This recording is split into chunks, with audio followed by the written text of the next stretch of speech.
This podcast is sponsored by ebookit.com, self-publishing solutions for the independent author and small press. Visit us today at ebookit.com. Hello and welcome to the Toastmasters Podcast, the official podcast of Toastmasters International. Hello everybody, my name is Bo Bennett. And I'm Ryan Levesque. And this is part 2 of our 2015 International Convention preview. We have 3 guests today, so let's get right to it.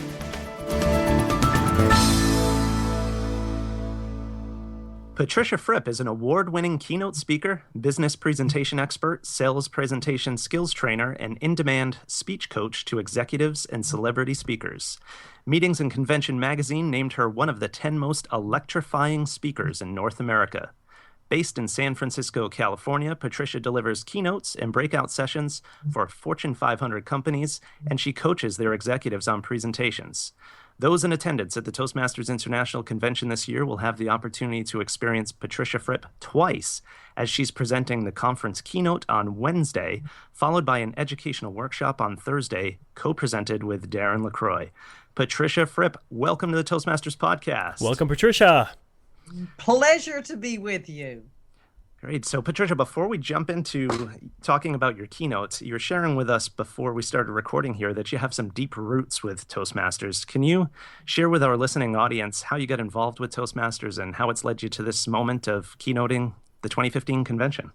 Certainly. In 1975, when I went into business for myself, one of my best friends and mentors had suggested I take the Dale Carnegie course, which I did and loved it. I took the sales course, the public speaking course, and then he said, now you need to join Toastmasters to keep practicing. And that was my first introduction to the wonderful world of Toastmasters.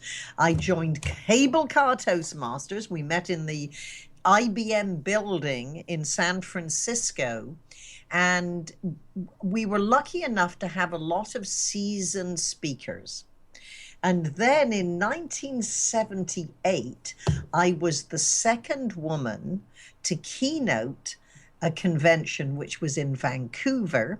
Since then, I've keynoted the Toastmaster International Convention 2 or 3 more times. The last and probably most memorable as it relates to this convention was 2001. And Darren LaCroix was sitting in the audience and loved my presentation because I was talking about speech structure. The light bulb went off. Then I sat in the audience when he won the world champion of public speaking and was blown away with his presentation. And since then, of course, we've become good friends, business partners, and collaborators in many projects. Nice. So it's all come full circle. And obviously you must have knocked the ball out of the park your previous times as you're coming back again. So that's fantastic. Patricia, can you tell us what you have in store for the audience? I know your keynote speech is entitled Under the Magnifying Glass, Good to Great on Steroids. Is the good to great portion, is that keying off of the book by the same name, or you got something else in store? Not at all. We are making the assumption that if anyone is at the convention, that they are serious about Toastmasters and about speaking, so they're probably quite good. We are going to put a few techniques under the magnifying glass. In other words, taking a closer look. Most specifically, look at the quality of your words, how you can present information in your stories in a way that the audience can see it and better remember it, and perhaps look at some more interesting way to grab the audience's attention. Now, we obviously don't want you to give away all of your secrets. I'm sure there are many valuable gems you'll be dropping. But maybe if we take the second point there, helping your audience to see it better and remember it, Yes. your story. Can you maybe give us some tips of what you're going to offer along those lines? Yes, it's a formula on how to present information. You can do it in a sentence. You can do it in a story. And I'll give you an example which I may or may not put in my speech. It's how we normally speak compared to how we speak to be remembered, repeated, and retweeted. And that is the formula of when, where, who, what happens. So let's take a sentence that we could turn on CNN or read in the newspaper, and we would hear or read a sentence that might sound something like this. President Obama delivered a speech on healthcare at Yale University yesterday.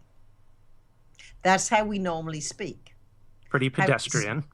Yeah, well, but that's how we normally speak. Sure. So I'm suggesting you would, one, put it in context. So we say yesterday. If you said yesterday, the audience, be it a reading or a listening audience, as we're listening to the news, or a speaker say this, oh, recent history. President Obama, oh, I know who that is. Yesterday, no, I'm getting confused. Yesterday at Yale University, okay, so when was it? Where was it? President Obama, oh, I know who that is, delivered a speech on healthcare. See, I maintain what is most important is what he spoke on. It's more important than was it yesterday or the day before, was it Yale or Harvard? So it's a matter of, in comedy, we talk about a setup phrase and a punch phrase or a punch word. Take my wife, please. What comes at the end triggers the laugh. In business communication, I consider a setup phrase and an impact phrase. So, for example, we often hear, and many years ago, I was working on a presentation with my first speech coach. And one of the lines of my presentation was, I set a new goal that day. And he said, no, Patricia, the punch word, the impact word is goal. That day I set a new goal. So it's a matter of looking at what is most recent is more remembered. So it's taking the structure of sentences and the structure of presenting information in our stories. This makes me think of the mic drop lines. You know, after you say something in the mic, you just drop the mic and everyone applauses or goes crazy and you hear that Yes. you hear that feedback. So it sounds like what you're talking about is get one of those mic drop lines, convert it into that. Good. That I would not have said it that way, but that sounds good. Yeah, if you can't picture yourself saying something and then dropping the mic and then getting a thunderous applause and walking off stage like, I'm out of here, then I'd like to challenge you to drop the mic in Las Vegas, Patricia. I think that would be pretty cool. that would be awesome. Unless it's one of those things that attach to your heads, like that wouldn't right. work. It's got to be. won't work. It's got to be the real thing. Right. Now, Patricia, obviously I can totally see how if you're preparing a speech carefully in advance, that there'd be lots of opportunity to work this subtle but powerful technique into it. But is this something that people can be trained to do on the fly, even in a extemporaneous speaking situation? Yes, because what we take to the stage is what we do in everyday life. One of my principles is build rehearsal into everyday life. And that does not mean you practice a whole speech. It does mean you practice segments of your what could be in a speech. It's a matter of good habits. And another of the ideas will be clear, crisp, concise language.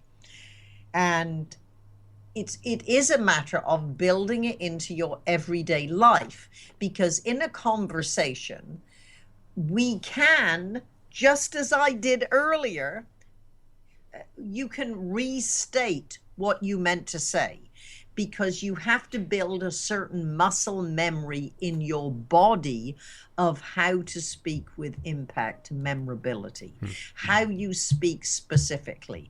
How many speeches have we heard? Oh, the 3 things that will make you successful. Well, things isn't very specific and it doesn't sound very valuable. Yeah. Do you mean there are 3 ideas, there are 3 techniques, there are 3 formulas, there are 3 strategies? There are multiple words you could use that make what you're going to say more valuable. Okay. Would you rather hear 3 strategies for success or 3 things for success? Right. Right. Yeah. You could see the value of that content shoots up tenfold just by using the word strategy over things. Right. Yes. That's great. One last question for you, Patricia. Do you have to do this in an English accent? It's just an added bonus. Okay. Yeah. Well, Bo said last question, but I'm going to contradict what he said and ask you just one more, if I may, which is we should touch on your educational workshop, which I know is taking the content of your keynote, but putting it, as the title suggests, in action. So can you tell us what's the educational workshop with Darren going to be about? How's that going to work? Every time Darren and I, and we do this sometimes with other world champions, we have events where we bring up willing participants to deliver a segment of their content and we coach them. It is always the most popular part of programs because it's very easy to present principles and, oh yes, that makes sense, that's logical. When you actually see it in action and realize the difference between a word, a phrase, a pause, a movement, a tiny improvement can make a dramatic effect. You often can hear the audience gasp. And what makes it so exciting is that Darren and I have absolutely no idea what people are going to give us to work with. And that's what I would consider living on the knife edge of now. And that is so exhilarating for the presenters and for the audience. Mic drop. Nice. There's no safety net. Right. That is awesome, Patricia. Well, it sounds like you've got lots of gold to deliver here at the International Convention, and I'm sure the participants are going to take away probably pages and pages and pages of notes from what you guys are going to offer. So thanks for coming on the show today and sharing a bit of it with us here, and wish you all the best in Las Vegas. Well, thank you. And remember, what happens in Vegas at the Toastmaster Convention can stay in your presentation forever. Patricia, thanks so much. I look forward to meeting you at the convention. I live until that moment. All right. You take care. Goodbye, gentlemen. Bye-bye. Bye.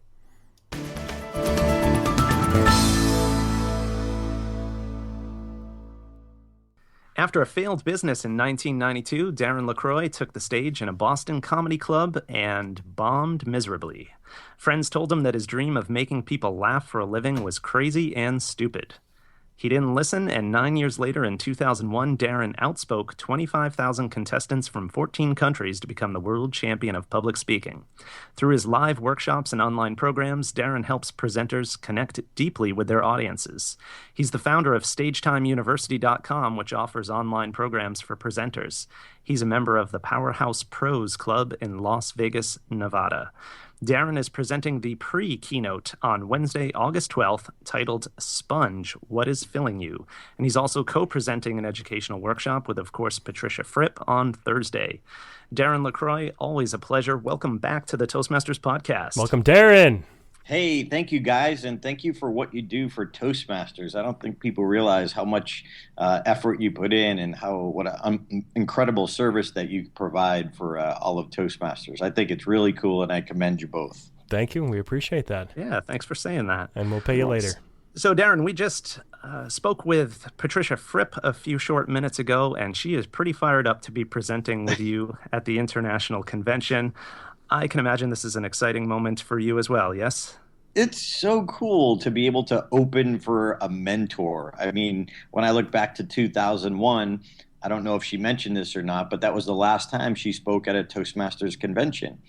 And she was the keynote speaker. And I remember sitting in the audience, and I'm a very visual learner. And for years, at that time, I was a professional speaker, but just part time. And I had been taking the advice, the well-meaning advice structure of a speech. Tell them what you're going to tell them, tell them what you told them, which is okay. It's not bad, and especially for a 7-minute speech. But when you're talking about 1 hour, there's a lot more to it than that. And so I was using the old structure in my paid keynote speech. And when I saw Patricia Fripp's speech model, the visual of it, I said, oh my gosh, I get it now. And it was such clarity by just seeing and understanding her speech model and mostly how to use it. I remember her, I don't know if she told the story or not, I remember her coming over, and she was very close to another friend and a mentor, Alan Weiss. And after I had won the championship, she said, I'm calling Alan. I'm telling him his boy won. It was very funny, but truly, it is a privilege to be able to open up for Patricia and really let people know how important it is, A, to have mentors, but really just to honor the people who brought you where you are and never forget that we got to pass it along ourselves. So Right. is that what the pre-keynote is? It's like a keynote, but it pays less? Yes, exactly.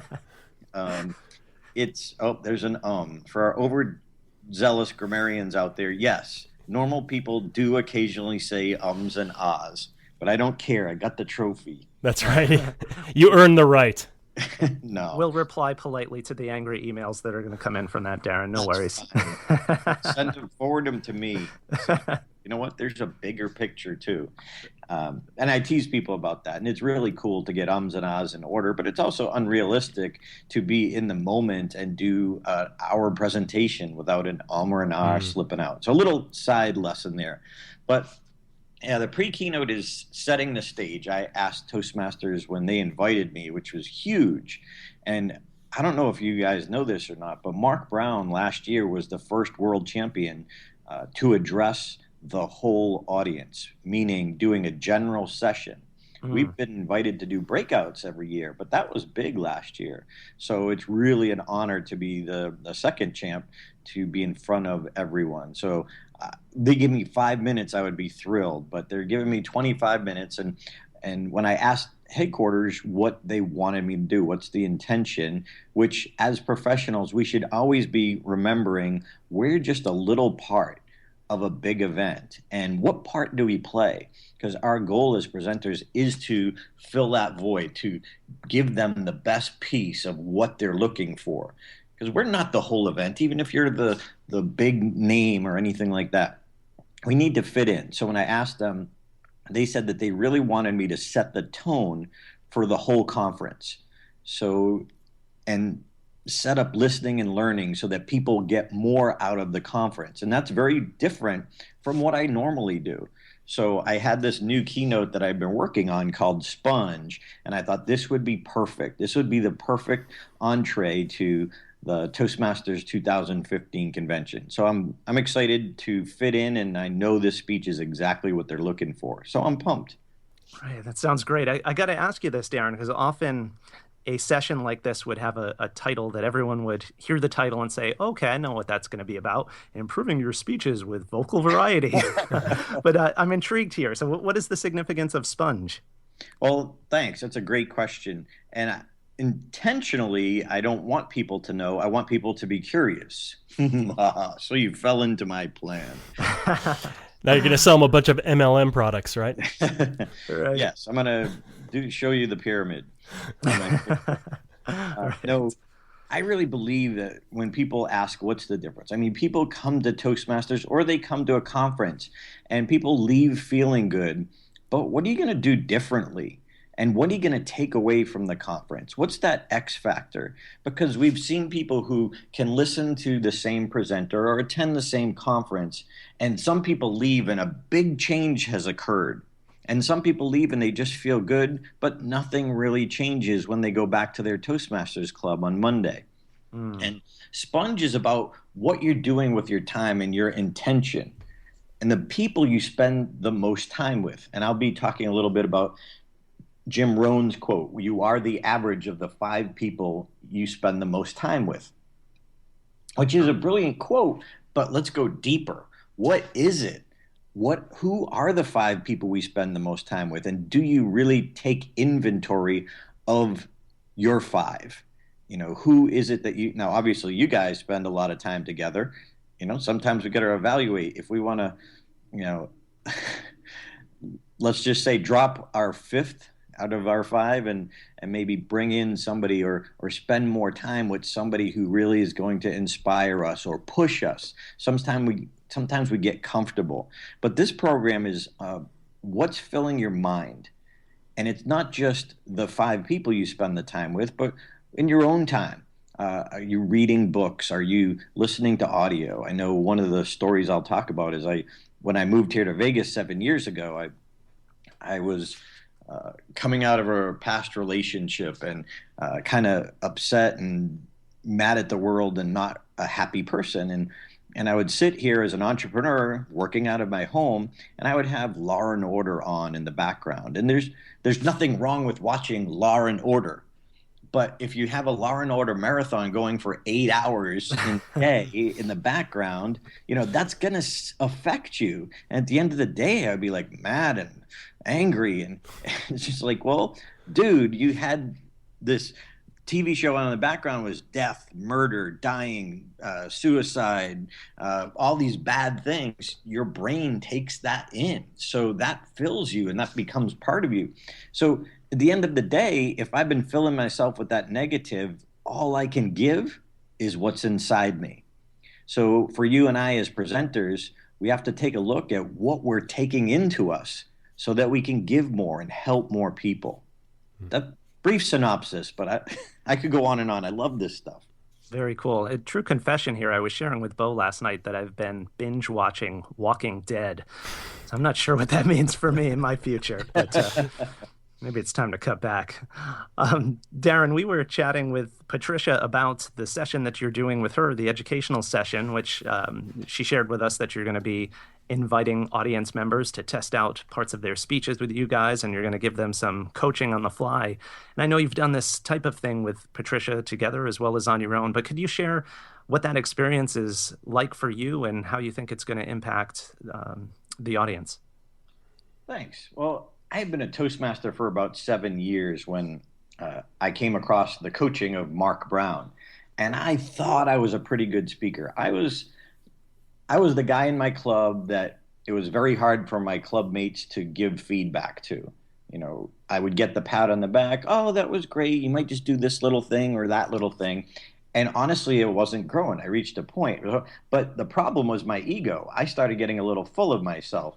And when I think back to those days, it really was an ego thing because I was, quote unquote, the king of my club. And then I met Mark Brown. And Mark had decided or offered to coach me. And I sent him the very first version of my speech. And I presented it to him in New York, where he worked. We were at Reader's Digest, New York. And I handed it to him. We were in a little meeting room, and I'll remember his face. And he looked at the speech, my first version, which I thought was the greatest speech in the history of Toastmasters. And he looked at it and shook his head and said, "Oh, Darren, we have some work to do." And my reaction was, "What? I did everything you told me to do. I wrote the greatest speech that I could write." From the level I was at, I did. But I didn't realize there was a whole additional level or two of speaking. You see, Toastmasters is powerful, and we can learn great things and build our confidence. But what I wasn't getting from my club was that higher level of education, that coaching. I didn't know really what coaching was. I thought just a tweak or two here and there. But after I worked with Mark, I also started working and coaching alongside Patricia, and I learned volumes, showing the difference between good and great. That's what this coaching session will be. because a lot of people hear a speaker and be like, oh, that's good. But there's so much that affects the audience's listening. So, for example, when I originally gave my story of how I told mom and dad I wanted to be a comedian, I told it and I said, so I went home to tell my parents I wanted to be a comedian, and they were speechless. And that's kind of unemotional. It's the fact, it's a story, but it's told in narration. So these advanced techniques, these world-class techniques that I learned from Mark and from Patricia, they taught me to take your stories, and if I could do one thing to get speakers to be a better storyteller, it would be to tell your stories in dialogue rather than narration. And so when you hear principles, it's one thing to hear them. What I love about this session, and the exciting part about this session, is you will see the application. So we'll bring people up from the audience. They will give 2 minutes, maybe not even a minute of their speech, and we'll instantly have 5 things that would make it better. And so it's really powerful to see coaching in action. Not just know the principle of dialogue, but see the difference it makes. So it's going to be incredibly insightful. And I realized Mark, when he looked at that speech, he could see in 2 minutes what I couldn't see after 7 years as a Toastmaster. And people are going to walk away from this session having a whole new understanding of a world-class level of speaking. Wow. Sounds like it's going to be incredible. And for those who are listening carefully, between Darren and Patricia, we just got a ton of tips and things that we can incorporate into our speaking and our next presentation. So to see you guys coach on the fly, that's just going to be an amazing opportunity. So thank you, Darren. Thank you so much for coming on the show today and sharing about your pre-keynote and your educational workshop, and wish you a smashing success in Las Vegas. Yeah, thanks, well, Darren. Thank you. This is it's kind of a pushing myself too, because being a new pre-keynote, as they call it. I'm actually having large bowls of water, clear water and dark water, and working with a prop is very different. So it's pushing me as well. And the coaching session, we just have fun when we do it. And this is what we do all the time. So it's not just doing, but teaching and coaching. And I think people really walk away with some new insights that they can apply right away. So thank you both for having me here and for what you do for Toastmasters. And Bo, we'll see you in my hometown here in a few weeks. All right, Darren, you take care. Everybody listening, too, come join us live in Las Vegas, 2015 International Convention. Brought to you by Darren LaCroix. All right. Thanks again, Darren. Thank you, guys.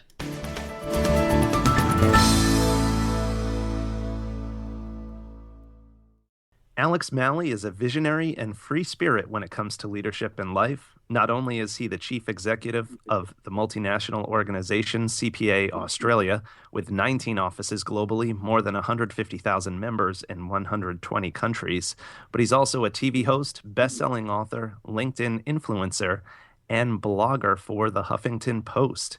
Alex Malley, welcome to the Toastmasters podcast. Welcome, Alex. Thank you very much, Ron. It's nice to be here.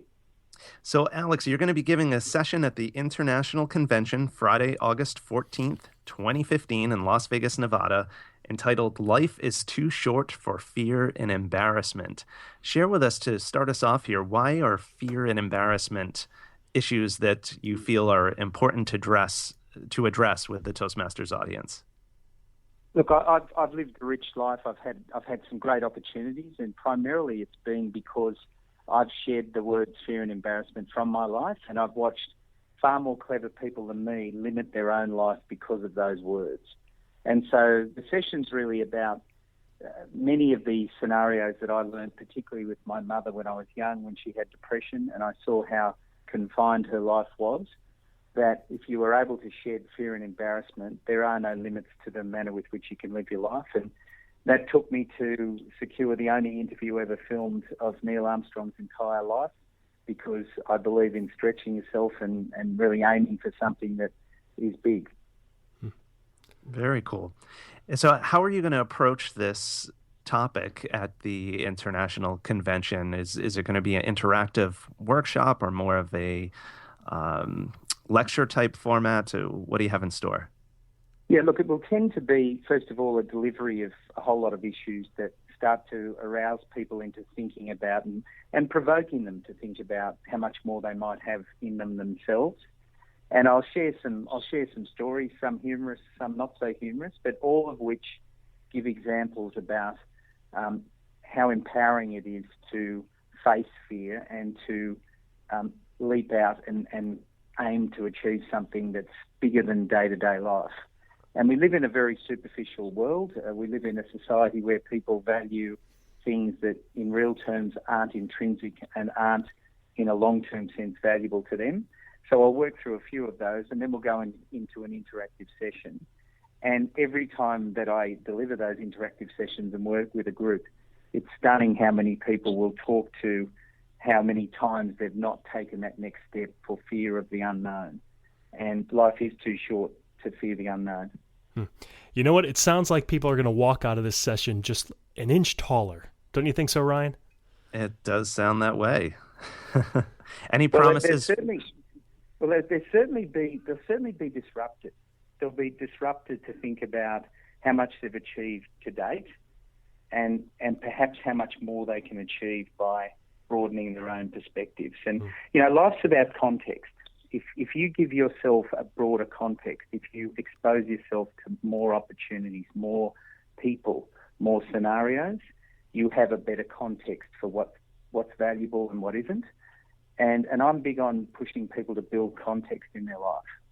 And I think all of us have faced traumas in our life. I faced quite a significant set of traumas as a child, but I think that's something that gives you the opportunity to build context and to understand what one should fear and what one should not fear.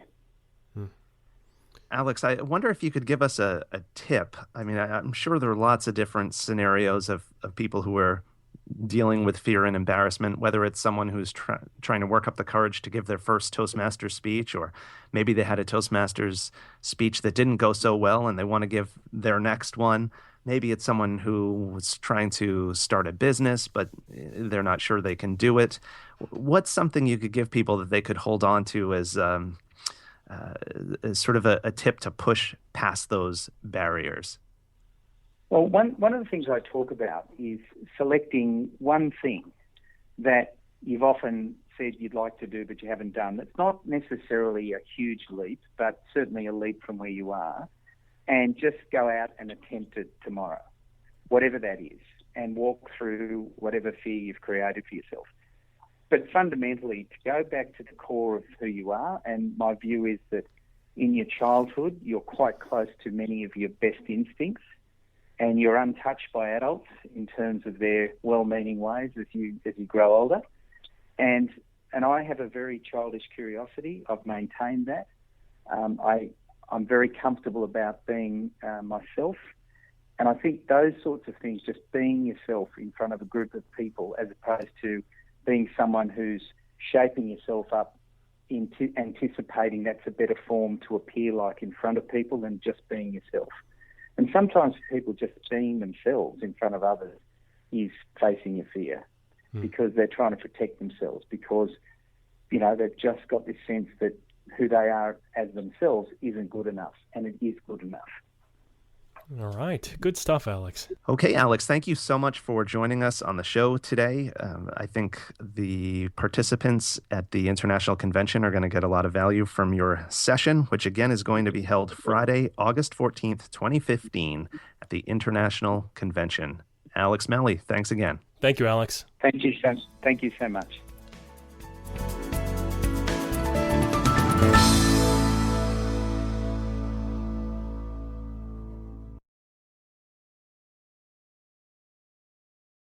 Isn't it about time you published that book you've been thinking about? We can help with that. At ebookit.com, we've been providing authors and small presses with ebook publishing services since 2010. Visit us today at ebookit.com and let us know how we can help you.